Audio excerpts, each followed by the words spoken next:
Welcome everyone to another episode of Couch Coaches. I'm John Lozaron, and today is a very, very special day for Couch Coaches as we have our very first guest on the show, Warriors fan favorite, Toyota Cup Grand Final winner with the Warriors under 2010 under 20 side, the one and only Charlie, the Porta King Gubb. How's it going, bro? Yeah, good. Good to be debuting as the first guest with you boys.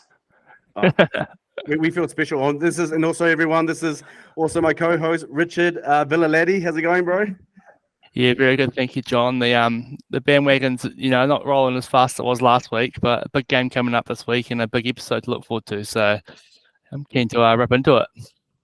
Awesome. Well, again, Charlie, thanks for joining us, man. Like, we are really appreciative of this. You're the first guest of hopefully many more to come. But me and Richard, as we were saying to you earlier, we've talked about you a lot, bringing you on because you were one of our fan favorites. And when we shared the news that you're coming on here, we had a lot of comments saying how awesome that they loved you, how many people loved you. You were a fan favorite at the Warriors, and I just want to ask you quickly, how did you handle that? You had a really strong following, back in the day, and how did you handle all the the fans, just all that love, all that love for you?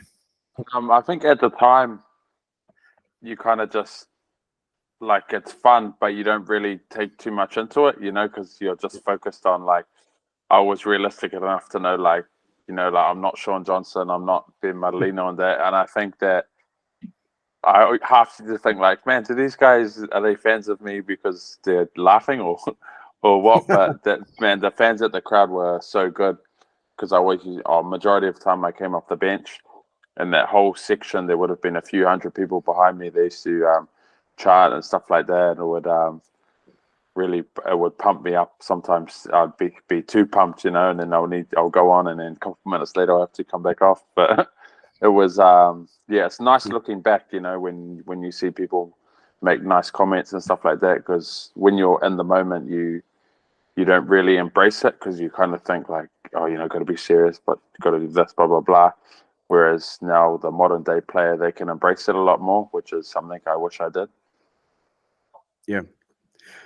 Awesome. And have you still been you've been out of the game for a while, but have you still been following the game pretty closely? Yeah, I've always been like a rugby league head.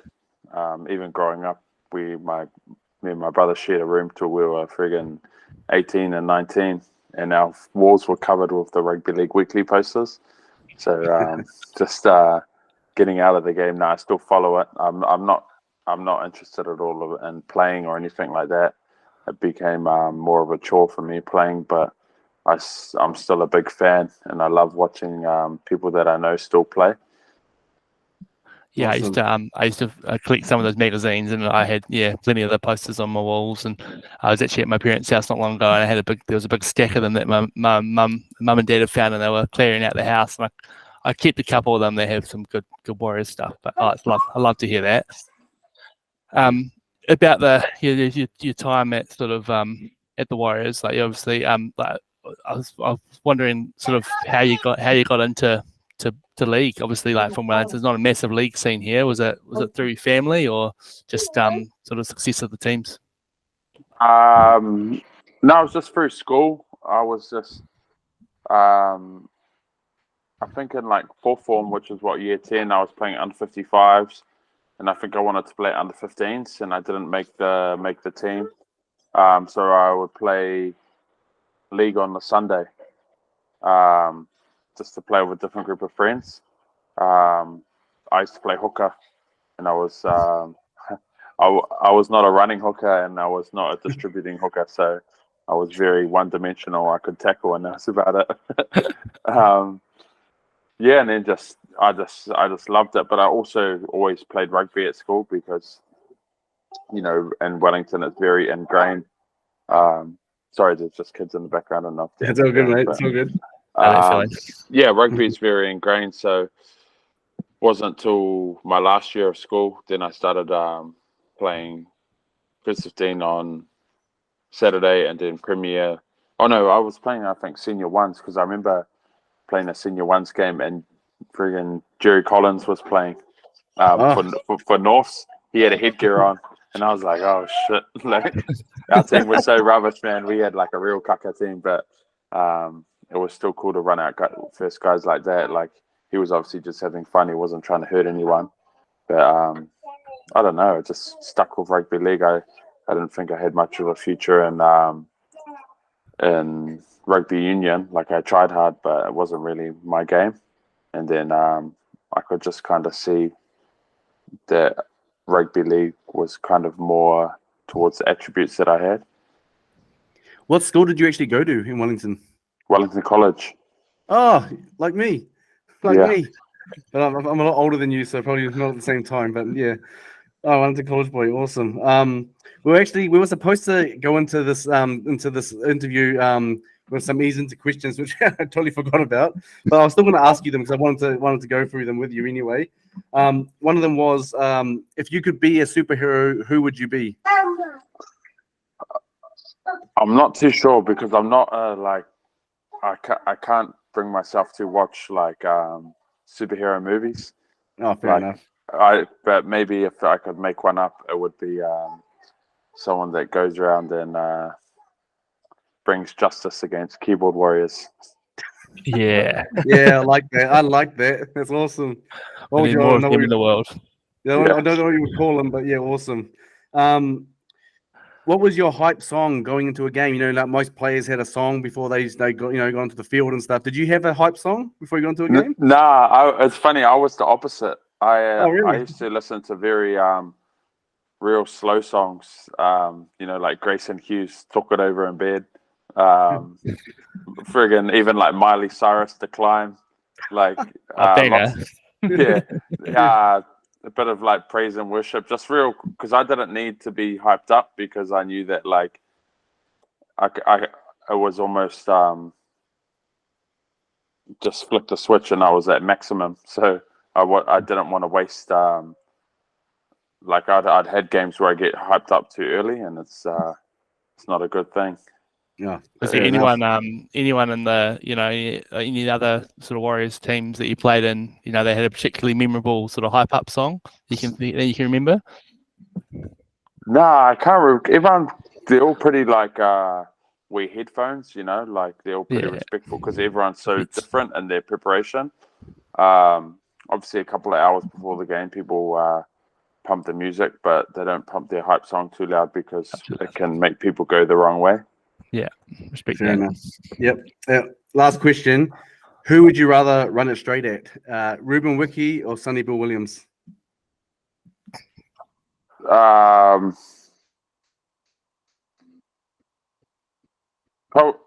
Like no disrespect to Ruben, it would probably I wouldn't want to do it at either of them. But if I had to do it, it would be Sonny Bill because then at least you can say it. You know, you've done it. that new generation will be like, man, you're crazy. But it's only the old generation will be like, yeah, Wiki's the man. Yeah. So for the experience of running it at Sonny Bill. Yeah. I was listening to Russell Packer's podcast, Between Two Bears. And he was saying he got it and he ran straight at Sonny Bill off the kickoff, and it'd never really been rocked. But he said he played the ball and he was so winded that like he would, he'd never been hit that hard, even though it didn't look bad.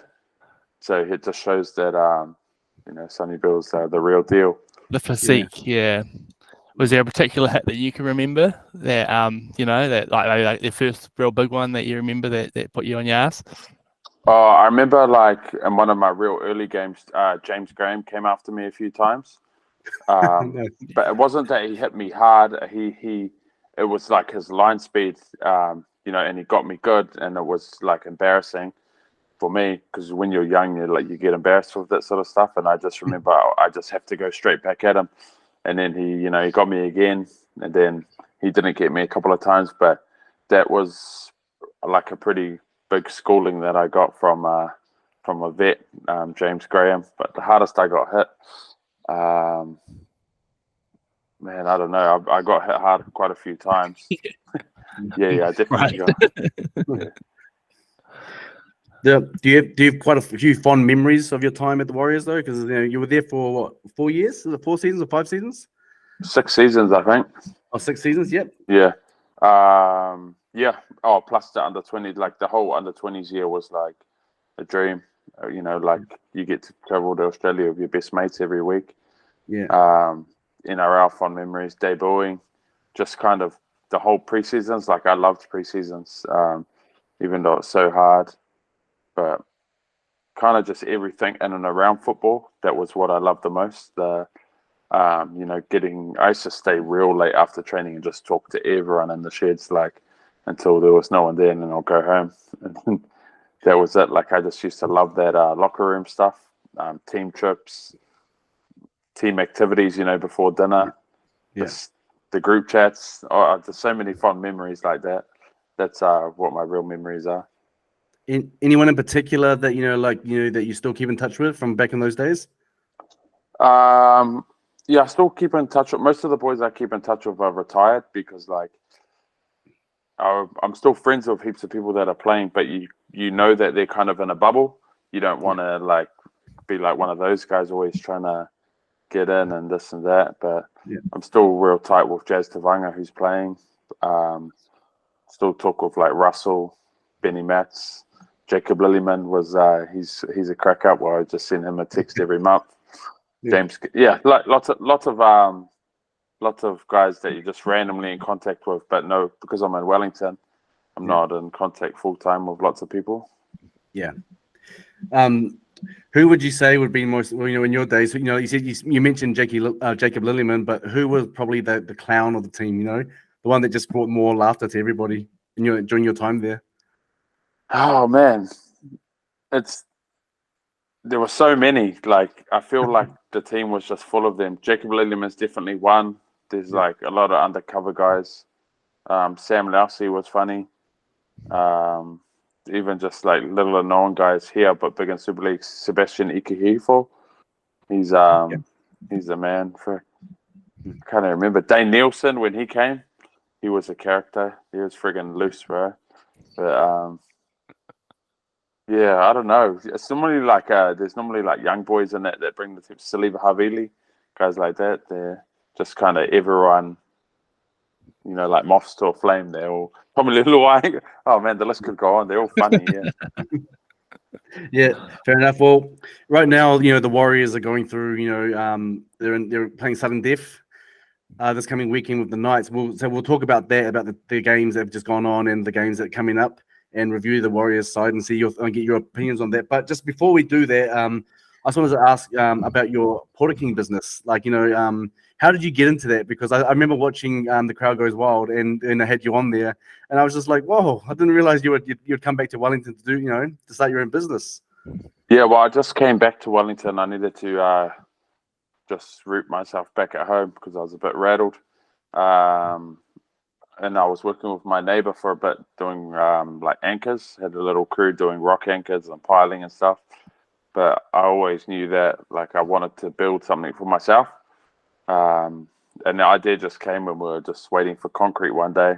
I was talking to the Portaloo driver because, people don't normally want to talk to them. But I've always been one of those people that I love just talking to anyone. Like, I was having a good conversation with him, and that's when the idea started.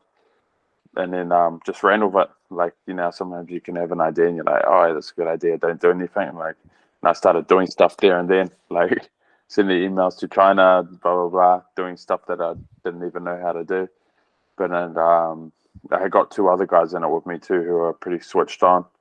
But yeah, we're just going hard now in Wellington. So the hardest part is just trying to get people to give us a go because I guess they're just used to that normal Portaloo. They just ring the company that they've got, huge company. No, it's not personal, blah, blah, blah. But I know we do things a lot better, So if there's a listener that can get me on the site, I'll definitely hook you up with something. We'll give you a shout out on the in the blurb for the podcast, and maybe just clip that bit out for social media, just so anyone out there is looking for in Wellington looking for Portaloos. Yeah, any favors that I get, I always return them twice a year. Fair enough. So if you're out there and you need a Portaloo, you know who to go to. To the Porta King. So we'll get into the game. So What did you think about the finals games that's just gone on? With, like, for example, we'll start with the Warriors and Penrith, because that's the big one that we'll be talking over. Did you have a close look at their game, and what do you think of it? Yeah, I thought they were definitely up for it. Like their contact, and they were mentally there, but they just looked a little bit disjointed. You know, when we got down their end, when we got to fifth tackle, even in fourth tackle, like the shape, their lines were a bit off. And I think it's you have to remember that when you're not fluid in attack, it makes your D a lot harder, because you're not getting that repeat set. You're not trapping them in the corner. You're kind of just picking it and then getting it in the middle of the field, and then you're straight back on D. There's no pressure being built.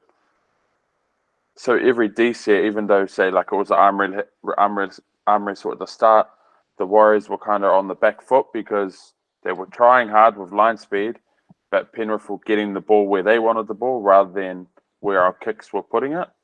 Yeah. So I think that just snowballed, you know, like, and then we ended up getting a bit tired, and then you lose confidence in your attack, and it's kind of like, man, what the heck? What are we going to do down here now? And that's just one of those things. Like, it's not like you're missing a playmaker; you're missing the guy that's been the glue, the player of the year. Yeah. So not that we're a one-man team, but he's definitely been making that whole right edge a lot better. So yeah, it was just. I think it's not like a huge thing to turn around. It's just if Sean comes back, boom, you get a couple of repeat sets, then you build 3 times as much pressure on Penrith, and they're not getting just set after set rolling down.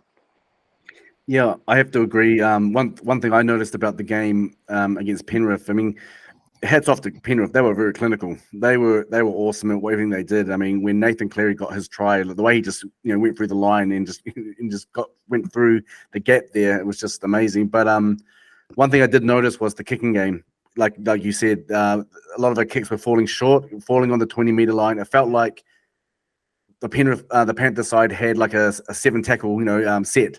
Every time, because they're starting from such so far in, and I think that's where we went wrong, and that's where we missed SJ and his kicking. But what did you think, Richard, about that as well, about the game?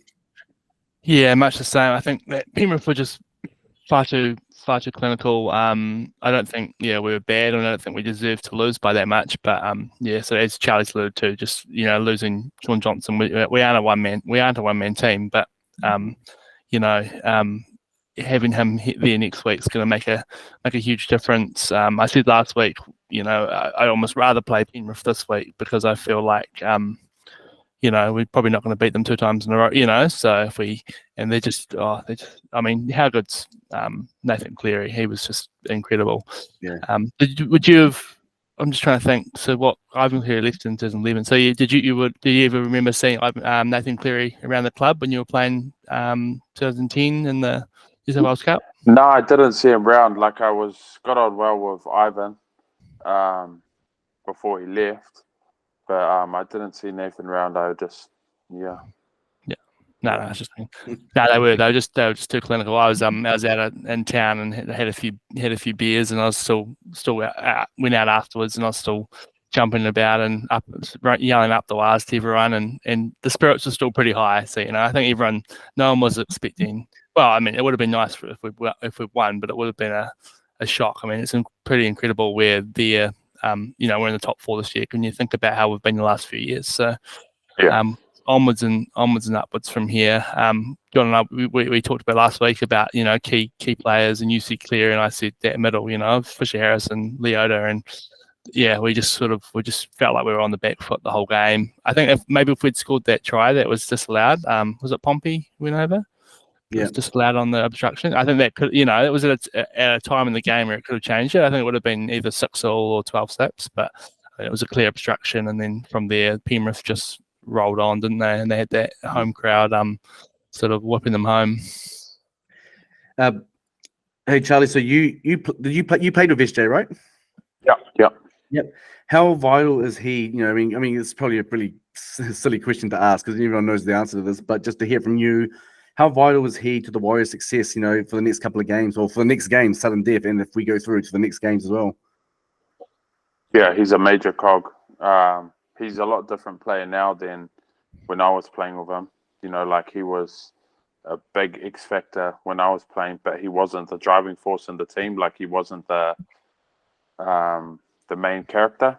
Yeah. But now he is. Like everyone, everything comes off him. Where they do that block play out to the right with Barry and the back row and Chance around the back. Like it really comes down to Sean, because if they go off him onto the thing, he can run himself. But kind of just everything goes off him. So he's not doing everything, but he has a piece to play in everything, if you know what I mean. So if he doesn't play, then I still feel like if he doesn't play, we'll beat the Knights, because I'm not sold on the Knights' momentum. Like when I've looked at all the teams that they've beat, they're going mean, and I definitely respect them. But I think Warriors are a different kettle of fish than who they've been beating.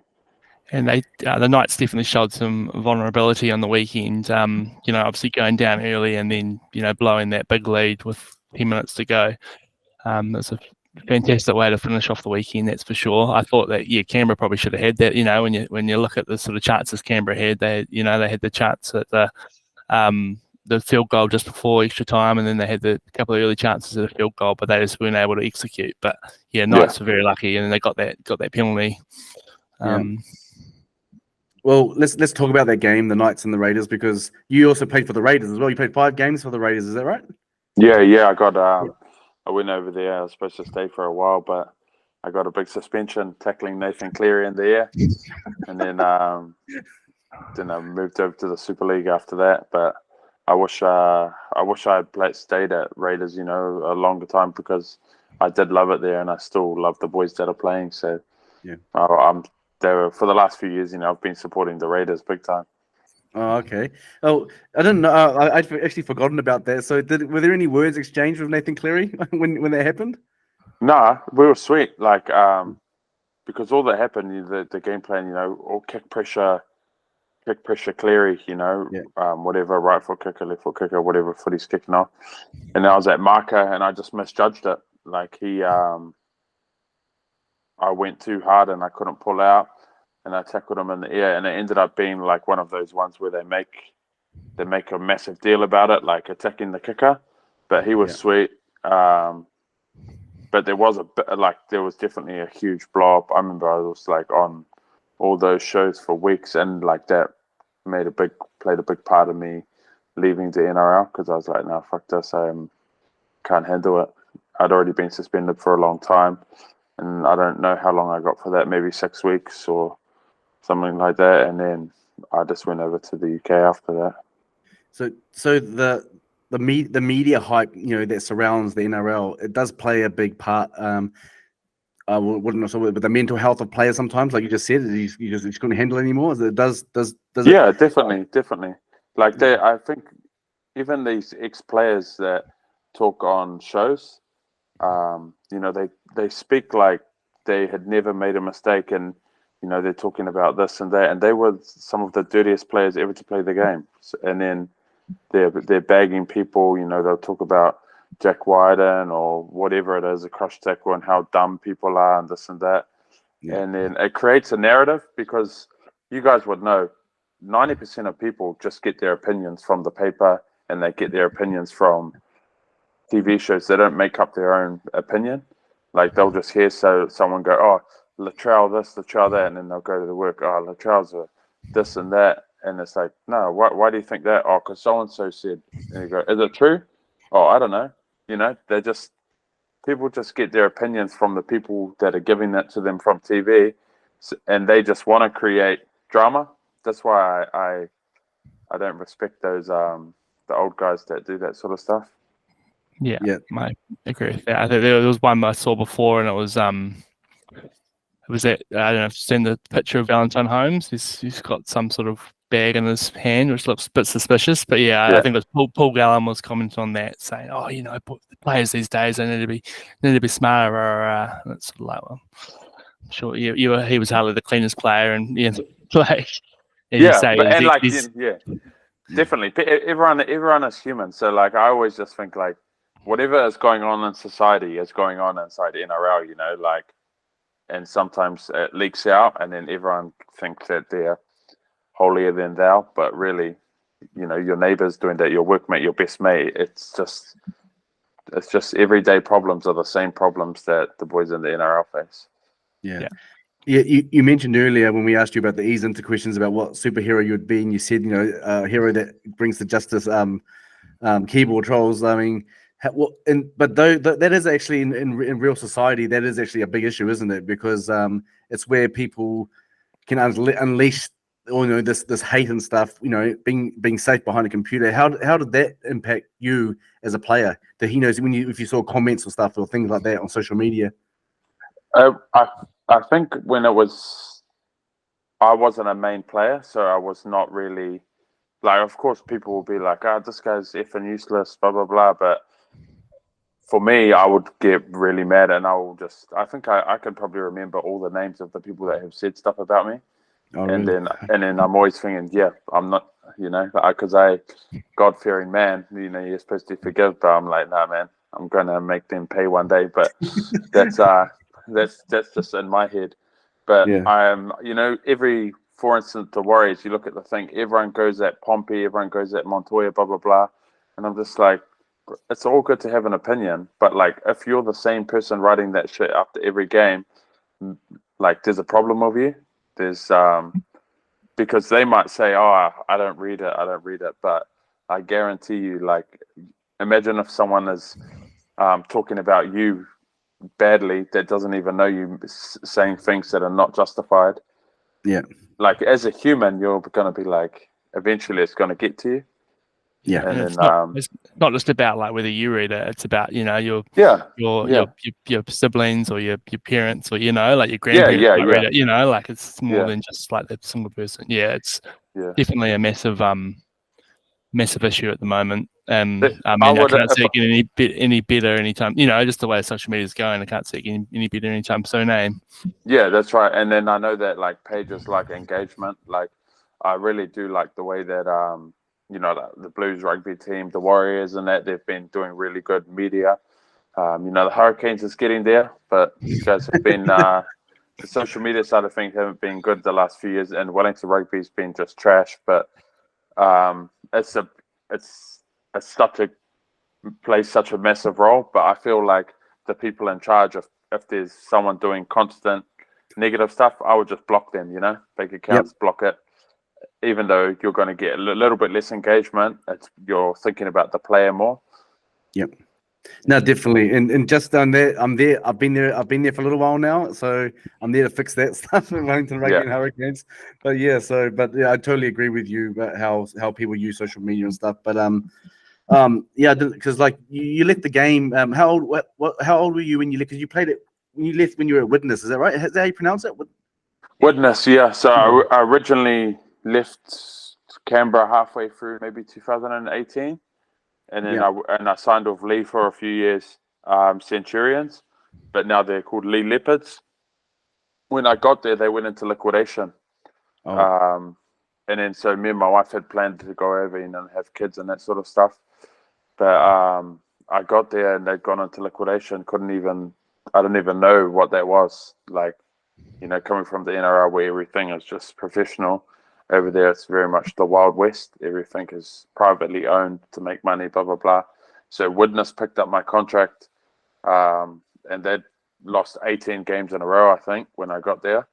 I didn't really know what I was walking into. Then we played in this thing called the million pound tournament, when the loser drops down to the league below and they get £1 million taken from their salary cap. And bro. Yeah, it's pretty bad. And then so I think we were playing versus like Toronto Wolfpack, you know, when they were trying to make it into the Super League. And teams like that. And all my memories, I don't really have many memories from there because my head was just all over the place. I got a few bad head knocks and I kept playing. And then I just stopped playing. I remember just flying home and not replying to any of them. Just being like, no, I'm cutting it. Mentally, I can't handle going back and being involved or anything like that. Wow. And so when you finished your career in league, I was reading somewhere that you had aspirations to be a teacher. Is that correct? Nah, not really. I just, sometimes media people ring you and just say whatever just to, Oh, really? obviously you don't want to just talk to them and have a D&M with some random. So Yeah. no, I didn't have aspirations to be a teacher. I just had aspirations to end the phone call. Fair enough. Yeah, I don't know why right, that actually came up in Wikipedia that you had aspirations to be a teacher. That came up there when I was looking it up earlier on. Yeah. Yes, I'm not sure why it says that, but fair enough, mate. But you're the Porta King now, and we hope to see that business grow. So the other finals game that was played, Roosters Sharks. I actually missed a lot of that game, to be honest, because I was in Motueka with my wife for her birthday weekend, so I actually missed a lot of that game. But what did you guys think of that? I saw some highlights of it, and I actually thought the Sharks were going to take that out, to be honest, but the Roosters, they just keep coming back at the right time of the season. Yeah, I don't know. I didn't watch it as well, but I thought the Sharks were going to pump them because I didn't think the Roosters had enough points in them. But it ended up being a low-scoring game, I think. But Roosters just, I think. Yeah, see, Roosters are so gritty. So, you don't really want to get in those tight-knit games with the Roosters. They're just tough, like no nonsense. But it was and it was, I think it was Sam Walker who kicked the field goal, and he's kind of been in and out of he's been out of the team for a while, I feel like, and then they obviously went back to him, and then he had his fingerprints all over. I'm not gonna lie, I also did not see the game. I was out partying on Courtney Place for the first time in probably 3 years at a karaoke bar of all places. But watched some highlights. I actually got home, watched the last about last 20 minutes maybe, and it just looked like Sam Walker, so they had his fingerprints all over everything. Roosters are definitely just the sort of team that you can't give them an inch, because they'll take a mile, and they did. I think the Sharks would be very disappointed though. I think they were sort of a shoo-in for the top four for me, and they sort of had that low point throughout the season. They looked like they were coming back towards the end, but they just couldn't maintain it. They've got the players, they've got a good squad, but I think they'll be probably asking some questions in the off season about how do we. Because I think they dropped out at the same point last season as well. They just lost one finals game, and that was it. So, but the Roosters obviously just got a good system, and I'd almost rather be playing the Knights this week than the Roosters. So, John and I have been talking the Knights up quite a bit recently. But I feel like the Roosters are a team that we've got a bad record against for starters, and secondly, they're grinding out wins and getting the job done. Well, was it hard for you playing against the Roosters? Because they've always been like a hard team for the Warriors to play against. I don't know if it was a psychological thing, but the record wasn't always the greatest there. How did you think about playing against the Roosters yourself? I just remember them being super tough. Remember lining up for the kickoff run. They had Hargraves, Sam Moore, Dylan Napa. Then they had on the edges was Boyd Cordner, Frank Paul. They're just a tough team. But I think when you're playing, you don't really take into account, your history and stuff like that. You just take every game as it is. And some teams just traditionally do well versus other teams. But, they were different. They've always been a powerhouse, Roosters is always a tough game. Those games that are just going to be super physical. Yeah, fair enough. And the other game, we mentioned it a little bit earlier, but we'll just go a little bit more in depth, is the Raiders and Knights. And I know that you've got a heart for the Raiders.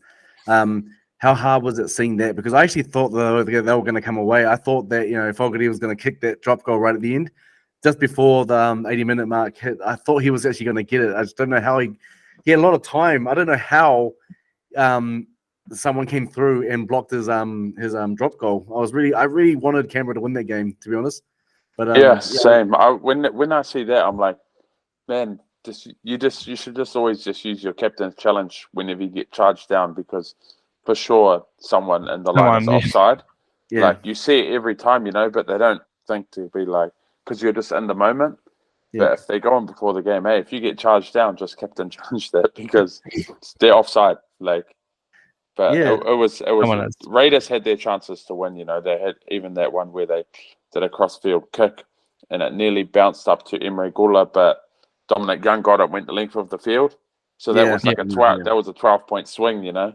The Raiders Yeah. could have scored, but Knights ended up scoring. It was just, I don't know. It was a bizarre game. It was a great game Yeah. to watch. Like it was entertaining. It had it all. Had a tight finish. And then Ponga looked a bit like he had a pretty good game, but he's obviously got that sore shoulder. But he looked a bit out of sorts in the final few minutes, and then in the extra time, like he dropped the ball a couple of times at some pretty crucial points. So hopefully he can just carry on that form when he comes up against the Warriors this week. I think he's definitely concussed. Like once Yeah. like I don't like saying it, but if you've had a bad concussion, but man, you're concussed all the time. You don't just instantly grow your friggin' chin strength back. Like it takes a couple of years of playing no footy to get it back, and he doesn't have a chin.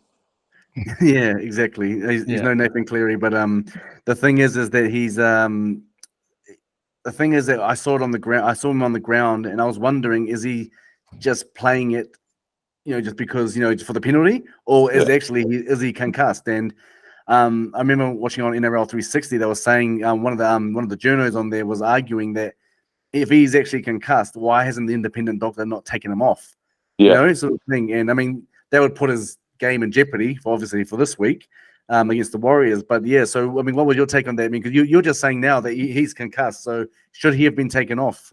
yeah. I'm a bit like, I think it should always be taken out of the players' hands, because even when they do the ones, just from my experience of being friggin' knocked out 100 times, when you step back and you're older, you're like, fuck, I should have just not played. Do you know what I mean? Yeah. But when you're in the moment, you just, of course, you will do anything. Like you would friggin' chop your arm off to play. But in 10 years' time, you'll be like, man, I should have kept my arm. And it's the same with your head. Like when they're saying, oh, we're going to give him up until game day to pass the concussion test, I'm like, man, if it's that close, it's his brain. Like, Yeah. and it's not soft. It's just how it is. If I remember, like, when I was playing Queensland Cup, bumping into so many old Queensland players, and they're just so punch drunk. But you never hear about it because they're not media personalities that speak well. They're just old guys with dementia. It's from all the head knocks from rugby league. It's not some made up stories that people are trying to sue the NRL. It's just real life stuff. Like the majority of the old players are pretty knackered, like their brains. Yeah, Did that sort of thing player come up? welfare wasn't such a big. Yeah, I was gonna say player welfare, but I mean it's better now. It could probably obviously still be a lot better now as it is, but it seems like player welfare just like was not a thing back then, and you've seen it in so many other sports around the world as well. There's been a few old sort of All Blacks come out, and obviously like it's a massive issue in the NFL. So yeah, it's kind of to what point? Yeah, I think you're right. It has to be taken out of the players' hands, and you need to have these independent people there to say, even if it is, like Ponga was kicking that final goal, and he looked like, when he got hit by was it Whiten and someone else? He got tackled and he hit his head, and it didn't look great. And then he was sort of lying down, and then almost realised, I've got to get up and kick this, don't I? So Yeah. So if just say if Canberra had won that game, and they this week would be playing the Warriors, who would you be supporting? That's the question I want to ask you. But I would support the Warriors. I feel like it's their year. Like last year, of course, I'll go Canberra. Every other year, Canberra. But I genuinely feel like Warriors have the team to, and they deserve to, go to the grand final. And then whatever happens on grand final day happens. I feel like if they play, their 9 out of 10 game, they'll beat anyone. But they can't play 8 out of 10, versus a team like Penrith. You have to be on. But Warriors deserve it. I think even Canberra would admit like they were kind of just all sorts this year. Warriors, now they've been super consistent. Yeah, fair enough. The other game was the Broncos and the Storm. I actually picked the Storm to win. Like when we did our tips together on the last show, I picked the Storm to win 1-12, and they were just blown off the park. And do you think it was more due to Brisbane being so awesome and clinical, or do you think it was the other way around where Melbourne were just all over the place and all out of sorts? Because when I watched it, you would see, for example, like Harry Grant and stuff have the ball. Normally he's just in control, knowing what to do. But he would have the ball and he would just pass it on to someone because he didn't know what to do. There were things like that and stuff. So was it the Storm being so just like out of sorts, or was it the Brisbane just being just too good? I think the Storm were off, and then the Broncos being so good just compounded it. Like they didn't really give them room to get back into their groove. They just kept the pressure on, and they were so good themselves. But Storm were definitely off, like almost like the Adesanya fight. Do you know what I mean? Like you're like, man, is Strickland really that good? And why is Adesanya off? But it's over before answers can come, and Broncos won, and they deserve to win that game too, because they have been a form team in the comp as well, and generally that's what happens. The two best teams get the week off, and then other teams can kind of play themselves into form, or they can play themselves out of it and then bow out the next week. Yeah, it's hard to see a grand final that isn't Penrith versus Broncos after the weekend, because they were both so clinical. I just thought with the I think you sort of hit the nail on the head there, Charlie. I think with that game, because the Broncos were good, like they were, the ball was bouncing their way. They looked so sharp. Reece Walsh is just playing out of his skin. Like he's a very, very good rugby league player. But Storm, it was almost like Grant and Munster and Jerome Hughes had never played. It was like the first game they played together. There was just passes that weren't sticking, and they had nothing going for them. It didn't help that young Tunama Pia, he got injured, and then Pappenhausen came on, and then obviously when the game was already lost, that unfortunate injury to Pappenhausen is third or fourth game back. But it was. Kudos to the Broncos. They are probably my least favourite team in the NRL, so I hope they don't go any further. I'm with you on that one. Hope they don't go any further. But they had a pretty good game on Friday night. Yeah, it was good to hear with Pappenhausen though, that because it was, I think they were concerned on the night it was a compound fracture, but apparently it's not. So hopefully he'll be all good for the next season, because he's one of my favourite players as well. But let's go into the next week's game. So we'll start with the Storm again and the Roosters. I would still pick the Storm to win this game. The Roosters are out a few players. Just go to the team list. Is Joe Manu out? Yeah, Manu's out. Billy Smith's out, and Suali's out. Yeah, they're all out. All their starting centers. Yeah, exactly. And Pappenhausen's out. Coates is out as well. And someone else. Oh, who's that? So you got Nick Meaney at fullback. Yeah. So Justin Olam's back at centre, which is good. I think he's an awesome player. I don't know how he's been missing out, to be honest. Remus Smith is back in as well. And looks like it's pretty much the same team as last week. But I still think the Storm will win this one. I mean, that's my opinion. What about your opinion, Charlie? Yeah, I think Storm will win comfortably. The replacements from the Roosters are actually good players. They got Jackson Paulo, and is it Corey Allen? Is he in the centers? Centers, Corey Allen, yeah. Yeah, like they're still good, because I was like, who are they going to bring in? But they still got good first grade players. But I think, missing Joey Manu and Suali'i and Billy Smith, like that's half your backline. It's going to be hard for them to get to gel and get that fluid attack. And same thing as Warriors last week. If they're not putting the kicks right on the money, getting those moves right, building pressure, then that's just going to be Storm doing it down the other end. So I think it will probably be tight for 40 minutes, and then I reckon the Storm will run away with it. What about you, Richard? Yeah, I think it's hard to argue with that. I think if it's like the Roosters are obviously very good. If it's a a grind. They're good at grinding those wins out, but Melbourne will be better than that. And I'm sure that Craig Bellamy would have given them an absolute spray after their performance on the weekend. So they would have had a big week of training. And I mean, the players in that team were just too good. You look at the likes of Harry Grant and Munster and Hughes, just those three in particular.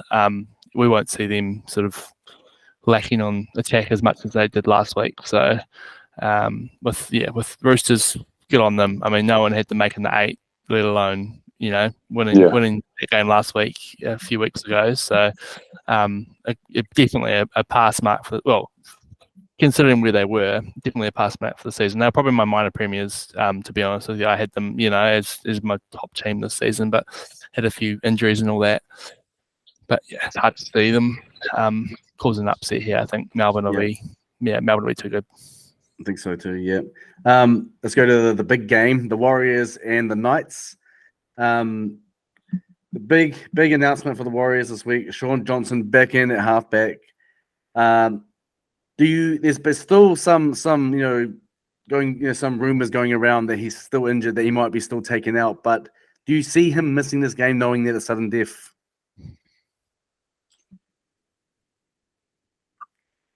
I think if it's if they think there's a big chance he'll get injured, then he'll miss it, because I do think they can win without him. Yeah. But if he's I don't know what percent they go on there. They're pretty ruthless in there, or like if they think you can play, you'll be playing. But if he's not playing, for sure that he couldn't have played. Like there's no question about it. But I think that they're gonna win, full stop. Knights are good, but Warriors their full pack's too hard. They're just too tough. And in front of it, that sold out Mount Smart as well. I think you saw in that in that Knights game, that crowd was massive. Supporting the Knights, and I think would have been a massive part of the way they sort of managed to get out of potential jail there. Yeah. The Mount Smart faithful will be out and about. I love it down there. I should say, what is it called now? Go Media Stadium, whatever it is. Do you have any do you have any particular amazing memories of Mount Smart that you can sort of recall, Charlie? No, not really. I honestly, it's all just blurred into I wouldn't even know what years, what games were, and stuff like that. You just have little, 5-second memories, but not really. I did, we trained there 24/7, so it's definitely had great times there. But I remember when we were going bad and we'd lost a few. I remember we got a big hiding and everyone was just abusing us. That's one memory I have. Oh yeah. The faithful, the bandwagon, buddy, people jumping on, and you gotta get through the thick and thin, through the thick and thin. Yeah. Do you think Warriors fans can be quite ruthless at times? They're with you, in the good, but in the bad, they like you said, they can just as well.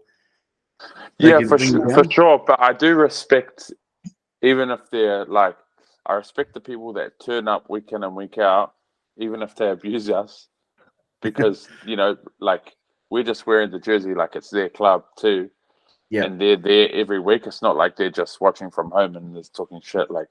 They're actually behind the bench going, you're effing useless. And you're like, sorry, brother, I'm trying. But they definitely are ruthless. But I've spoken to so many people from opposition, and they reckon that they're ruthless to the opposition teams. It's a scary place, walking around, coming out of the tunnel and that sort of stuff, walking around the concourse. They reckon that the Warriors are just pretty hearty, the fans. Yeah, I mean, I've been a fan since I'm an OG fan. So was Richard, and I've had my fair moments of frustration, with the Warriors sides, as well as many people have. But I've always stuck besides them, and I just think that I just really hope they can pick it up for this game. If you were to make some changes to the side, would you make any changes? It's pretty much the same side as last week, except for Sean Johnson comes in and Dylan Walker goes back to the bench. And the player that drops out.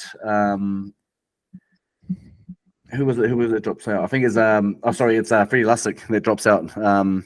So if you were to make any changes, what would you do? This is couch coaches, so this is your moment to let us know what would you have done. What would you do for this week if you were to make changes? I would never make a change ever, like, because I just know, I know how it is. Like, the coaches with them 24/7, they know the combinations, they know what people can do, and even when people will think like, oh, why is so and so playing reserve grade? There's a reason, like it'll be like all industries. Like, there's a reason that sometimes people think someone is really good, but they don't know that what they're lacking is more important than what they actually bring into the game. So I know people like really attack our left edge, but I don't know. They've obviously got work-ons and they obviously do stuff, and the people that can take that spot probably aren't doing it in reserve grade. So I wouldn't make any changes. I'm just a big fan of the whole club. That's fair enough. I mean, to be honest, it's easy for us to come and say things because, for example, I've had my rants about the left edge. I admit. So who would you put on the left edge? Well, the thing is that for me, and like I said, I'm not a Pompey hater. I think he's actually done really well this year. He's done pretty well. But I just think the last couple of games he's been a bit missing. And maybe not his fault. Maybe not his fault because he's got two players on the side as well that sort of make him go make decisions as you know as a player. Yeah. But I honestly, the person that I would put in, and this is a bit out of the box, but it's I actually put Curran in there. I think at left centre. Yeah, I'd put him at left. He's done it before, and I thought he did a good job one time. And I would have him because I think he doesn't play as many minutes as he should. I think he should be playing more. That's my opinion. Yeah. And I would have him there, or even the other option is bringing Marcelo into centre and putting Kossi onto the wing. Yeah. But I mean, other than that, I wouldn't really make much changes. I'm surprised, to be honest, to not see Volkman in the lineup, not in the 17, but in the lineup just in case. Yeah. Johnson gets injured or can't play, because then it would go back to Dylan Walker being playing at 5'8" and Tamara Martin playing at halfback, or the other way around. But I just thought Volkman would have a better kicking game, so I just thought they would put him in. He would be in the in the reserves at least. I thought he would have been in there just in case. Yeah, I like Volkman too because he's out and out half. But they probably just want experience. And on Curran, like, I've always been a big Curran fan and still am. But like, I know from the stats that they have, he's got the worst defense in the team. Like, that's why he doesn't play fair enough. big minutes. But they don't talk about it. But that's I know that's why he's not playing.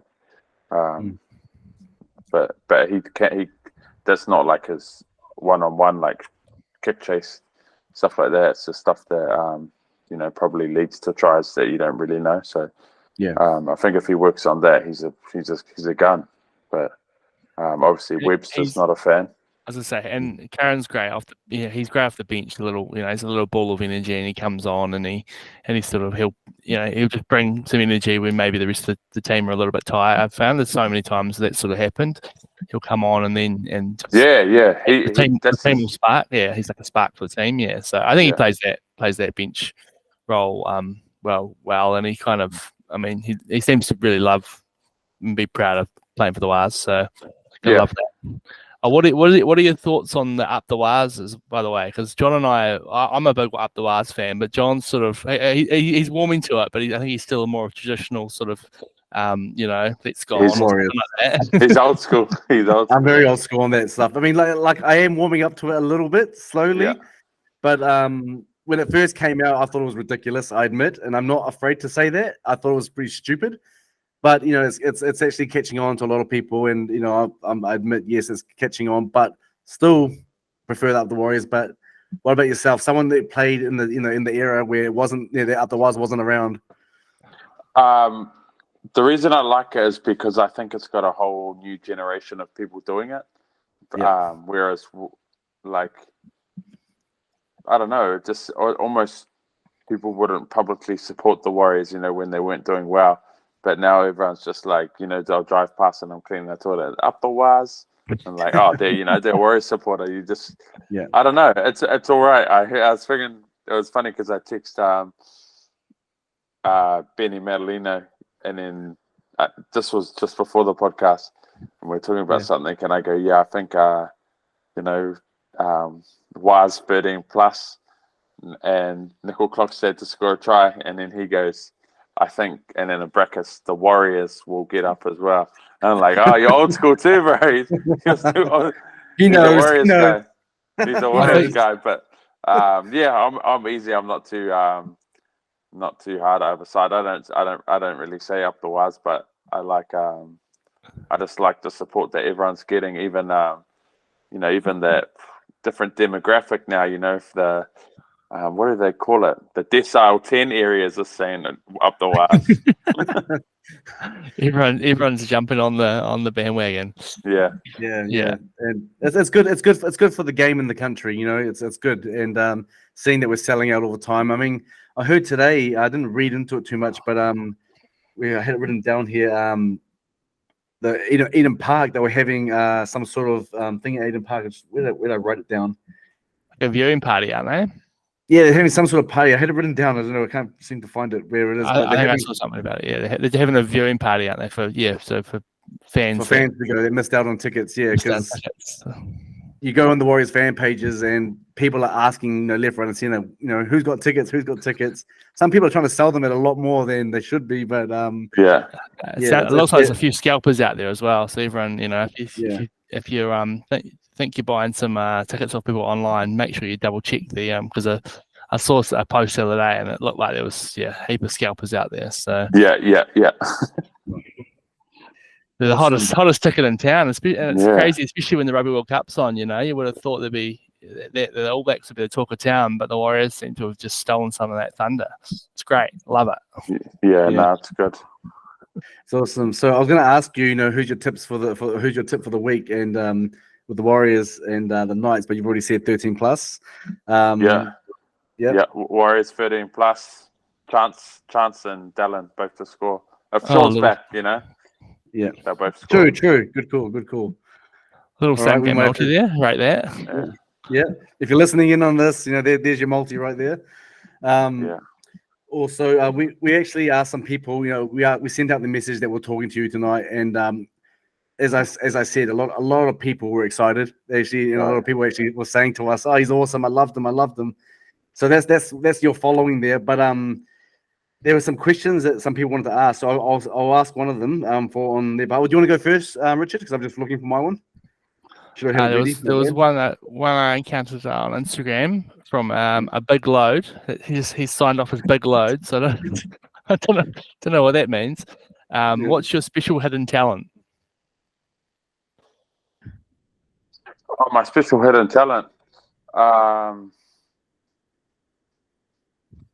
Oh man, I don't know. I'm a pretty untalented guy. I think I'm a pretty good cook. I'm always cooking. So what's your do you have like a go-to dish? Pretty much anything. Like I just see something on TV and I'll do it. There's nothing I can't do. I rate that. Awesome. So I don't know how you pronounce this name, but Churimi, spelled Churemy, Nisbet. Sorry if I don't pronounce your name right, but so Charlie Gubb, how come you left the Warriors while so popular, then left the game completely the following year when you were still so young and had potential and a massive popular figure in the game? You pretty much answered this during this podcast anyway, but that's what they've asked. Yeah. No, I had a bit of I didn't initially want to leave the Warriors, but I had a handshake deal that they didn't honor. I had it with Dean Bell, and then Dean Bell left, and then friggin' Jim Doyle took over, and he was like, "Nah, mate, we don't do handshakes, blah blah blah." And after that, I kind of just I couldn't agree to anything that they said, because I was always brought up like if you shake your hand, that's your bond. And it was only a small thing, but they wouldn't honor it. And then that was it. So went off to the Raiders after that, and then I was a pretty I think probably just a lot of things burnt me out mentally. Like even though I looked like I was still having fun and that, I was definitely having a lot of downtime when it was just me and my wife. So you don't really look at it like how popular you are or anything like that. You kind of just look at, I wouldn't even know how to describe it, but like how your total, without being too deep, how your total well-being is, you know. And I think I was pretty empty. Yeah. No regrets, mate? About, no, like leaving early? About leaving early and stuff? Oh, I definitely have regrets about like, like who I should have stayed with, what team I should have went to, stuff like that. But I don't think about it. It's just one of those things, like, oh, I wonder what would have happened if I blah blah blah. But it's just 1 minute thoughts here and there. Yeah, I mean, we wish you had stayed on, to be honest. Like, I know I did, but we as fans don't know what's really going on, Yeah. Another question here, Dylan Molly. He said, Charlie Gubb, how was your stint playing for, and forgive me if I don't pronounce this properly, Wyndham Manly Seagulls in the Queensland Cup. How was your stint playing for them? Bro. Yeah, Wyndham Manly. Yeah, I went there after under 20s because when I left Warriors, John Hart was looking after them a bit, and he was like, oh, you still need to learn the game, blah, blah, blah. I went over there. And initially, I hated it. Like, and then we won the comp, but I wasn't going to go back the next year. And my dad kind of forced me to go back. And we played it. And Paul Green was the coach, actually.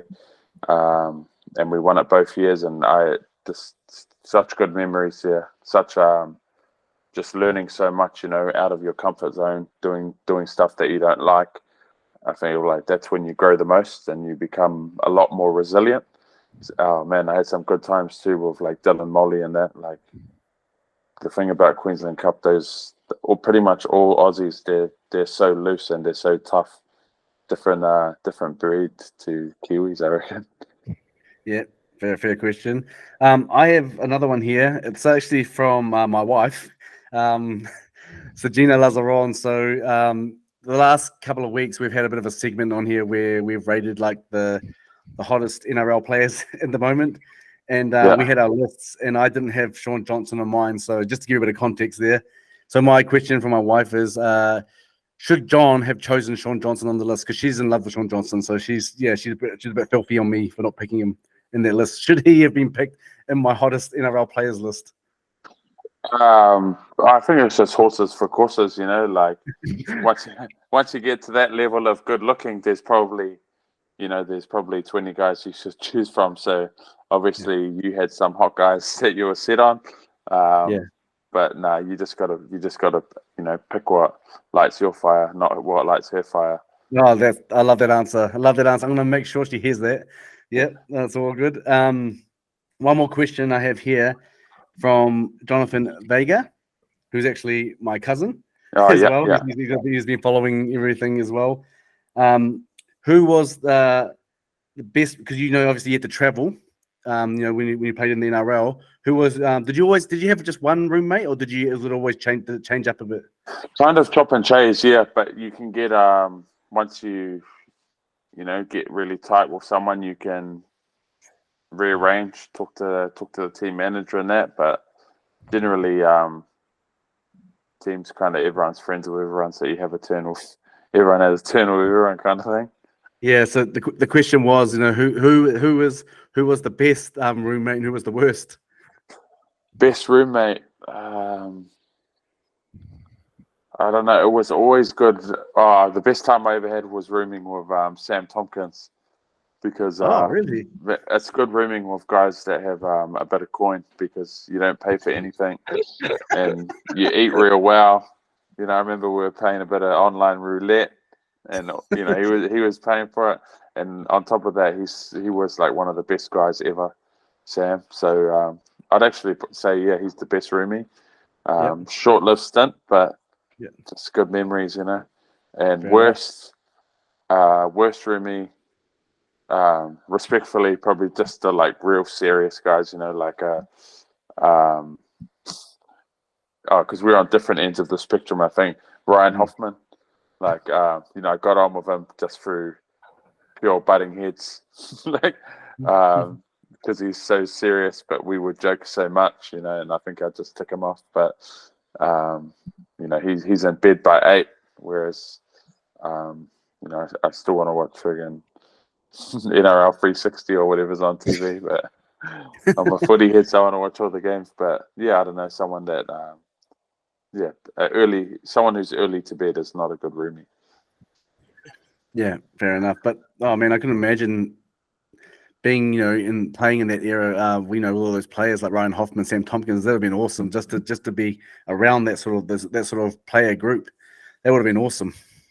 Yeah, it is funny. Like, you don't really realize until you take a step back and you're like, man, these guys used to be on my wall. Used to be like lining up at the school library to rip the middle page out, get the poster, check it up. But I don't know. It's cool knowing that you're still friends with those guys if you need them and that sort of stuff. But I think once you step away too, like, you just go to your normal jobs, your workmates are just the same. They're just as fun. Do you know what I mean? They just don't have the profile. But just because these guys are really good at league, it doesn't mean they're better people, if you know what I mean. There's good people everywhere. So I think that's one thing I took away from it. Now, everyone that I'm friends with, I still hold them in that same caliber. Yeah. Nice. And was it just one more question I've got is that who was your main coach during those years? Warriors went through a few, so I'm just trying to remember. My first year was Matt Elliott. And then he left and Andrew McFadden took over. And then it would have been Andrew McFadden because he was there for a few years, but then Stephen Kearney came, but McFadden was the assistant, so he was probably the mainstay. Yeah. But there was never really a consistent head coach for Andrew McFadden. And were you was Andrew Webster, because he was an assistant under McFadden, wasn't he? So it was he was under Stephen Kearney. Oh, under Kearney was that? Okay, yeah. And he was mean. But like being an assistant coach, completely different, because you can have a good personal relationship. You don't copy any of the pressure from the outside noise. And I feel like even Andrew McFadden, like, man, he was such a good coach, but I think he was just a victim of circumstances. Like, when your whole team's not playing well, the pressure's on you as a first year coach, that sort of thing. And it starts to stress you out and maybe even change you as a person. So, But Webby was a really good assistant coach too. He's a laugh. Awesome. Yeah, seems like he's doing some good things with the Warriors. So hopefully they can hold on to him for a few more years at least. Yeah. I don't want to have another Ivan Cleary situation. Yeah, somehow managed to get to the grand final and then just let the coach go. Oh man, what a fall from grace! 3 teams in the grand final. Then what the heck happened? I think that's just what can you do? Yeah, exactly. Well, I think we'll probably wrap it up there. But I just want to say, first of all, thanks Charlie for coming on. Like, honestly, it's been awesome and real enlightening as well. Like, it's easy for us, and the reason why we call ourselves couch coaches is because we're just blasting our opinions because what we think. But it's really enlightening when you don't know what goes on behind the scenes and stuff like that. So it's awesome to hear that, and hopefully other people that hear it, will understand that as well. No, I didn't mean, even when I was talking like that, I'm coming from like an angry place, but I'm actually, everyone is fully entitled to their opinion. Do you know what I mean? Yeah. I'm just not a fan of when people post it on public forums, like talking about it on a podcast, all good, but posting it on like online forums, like, why is this guy paying blah blah blah? That's the only thing I'm not a fan of. I'm a fan of people having their opinions and talking about it at work. And you can bag people here and there at work, blah blah blah, but just not in a, I don't know. I feel where it starts a discussion thread, right? Like for many people. Yeah. I am part of a lot of the fan groups and stuff like that. I rarely comment. I rarely put a post up, a message. I look at them and stuff, but I totally see what you mean, because sometimes I see some comments there which are just stupid comments and things that are said. But but I totally agree what you're saying. But it is still good for people to know this as well. No one knows what all the players go through as well. Yeah, definitely. Like I would say it definitely hurts. Like, even though it sounds a bit freaking camp, it does hurt people's feelings, you know. Yeah, it does. Yeah, exactly. We're all human. We're all human. So That's it, brother. Thanks for coming along. It's been awesome, and we're honored that you came on and as the first guest on the show.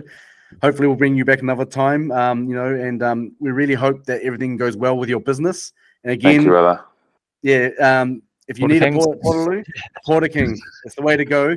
We'll make sure we'll put your number on there for everyone to go to as well. If who needs to get the Portaloo up, is it just in Wellington? Just Wellington, yeah. Just Wellington for now, but hopefully that'll expand at some point. Hopefully, Yeah, maybe go. You'll see what that's the happens. goal. Yeah, that's the goal. But yeah, thanks a lot, mate. And for anyone who's listening out there, we really would like your support as well. So subscribe to this to our Facebook channel, our Instagram channel, Couch Coaches, or Coach Coaches as it is at the moment because we got the naming wrong at the start. But Yeah. we're on Spotify, we're on YouTube. But yeah, if you can subscribe to all those channels, guys, it'll be really helpful to us. So everyone have a good night and go the Warriors. Richard, you can and Charlie, you can finish it off if you want to say something. Up the wires. Up the Warriors. Yeah, that's it. All aboard.